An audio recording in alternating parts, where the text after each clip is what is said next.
Very welcome to the video. So identifying job posting keywords for ATS optimization. So you might have seen job postings that look like this or like this. They're usually posted on the company's career website or on other job websites as well. So the question is, what should you do with it? Well, you need to read it, but you need to read it well and be able to identify the keywords like this and be able to highlight it and apply these keywords on your resume to create a resume like this. And by tailoring your resume, you can actually get a high score on the ATS, the applicant tracking system. And according to JobScan, the ATS, the applicant tracking system, is actually used by over 99% of the largest companies in the world. And you can go, if you want to know more about it, there's a whole video on that. And by having a high score on the ATS, you'll be invited in for an interview. And I've helped people land many interviews at companies like this. Well, this video is not going to be about the ATS. This video is actually going to focus on the job posting and how you need to identify some of the keywords on the job posting. And following in part 2, I'll show you the application with an example of applying this method when you're analyzing the job posting for the keywords. So stay tuned for part 2. Anyways, I'm Professor Job Offer, and I've spent the last 10 years with a number of Forbes Global 2000 companies and have helped people land many, many interviews and job offers at companies like this. And I want to share with you my tips and tricks on landing your next job offer. So what is a job posting? Oh, just very quickly, it is used for recruitment or for recruiting. Recruiting means to hire people, so it is an HR function. And it's usually posted online, either on career websites, company websites, or even on social media, actually, these days. And the job posting usually contains information about the company, about the position that they're hiring for, and some of the requirements or qualifications that you need to have. So the job posting is pretty much an answer. It's an answer to who or what kind of candidate the company is looking for. So it should actually provide a guideline and for you, for the candidate when you're preparing your resume or the CV. And I mean, reading it is great, but being able to identify the keywords so you can actually apply those on your resume like this will actually help you get much further ahead than as compared to other candidates. So the job posting will usually have 4 sections, minimum 3, but it'll usually have 4 sections, including the overview or the summary, as they call it. This is from Google, by the way, and the qualifications or requirements that you need to have in order to apply for the job, and additional requirements if they do have any things that will give you extra brownie points, and responsibilities and what you're expected to do. Actually, sorry, this is from Apple, not from Google. But anyways, there's a whole video on the job posting and how to understand it if you want to know more about that. So let's get to the main point of this video: how to identify keywords from this perhaps 500-600 word document.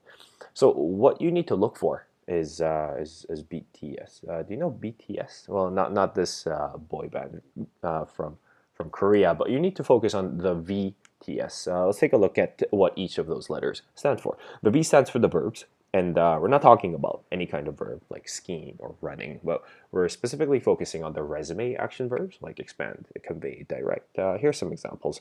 Negotiate. So something that's relevant to the professional world.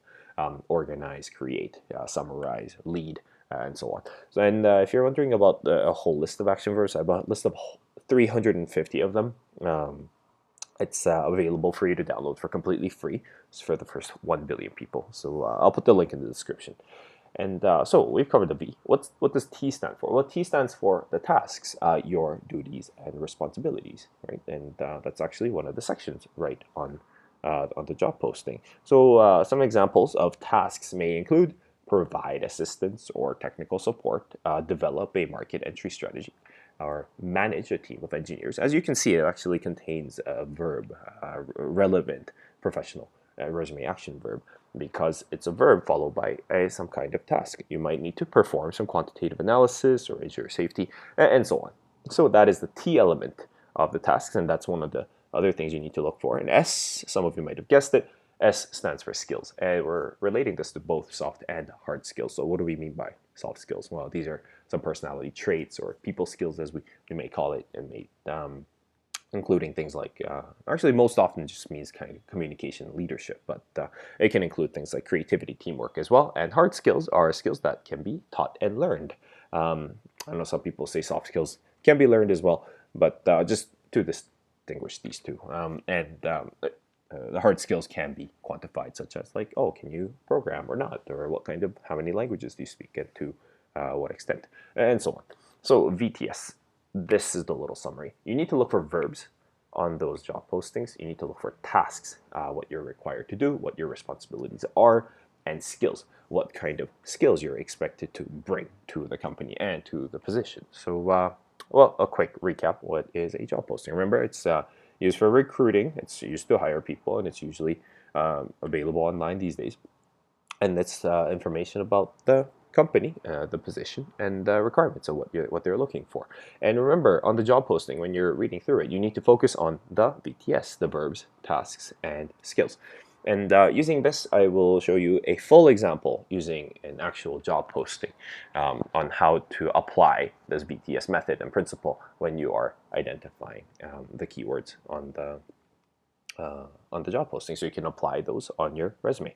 One more thing, have you ever worked at a coffee shop? Well, lucky you, because I have a whole video on how to write your coffee shop experience on the resume line by line. And maybe some of you worked at a supermarket like Walmart, Target, Costco, you name it, or any kind of retail. I also have a video that shows you how to highlight your experiences on your resume line by line. And well, I'm Professor Job Offer, and I'm here to help you land your next job. Thanks for watching.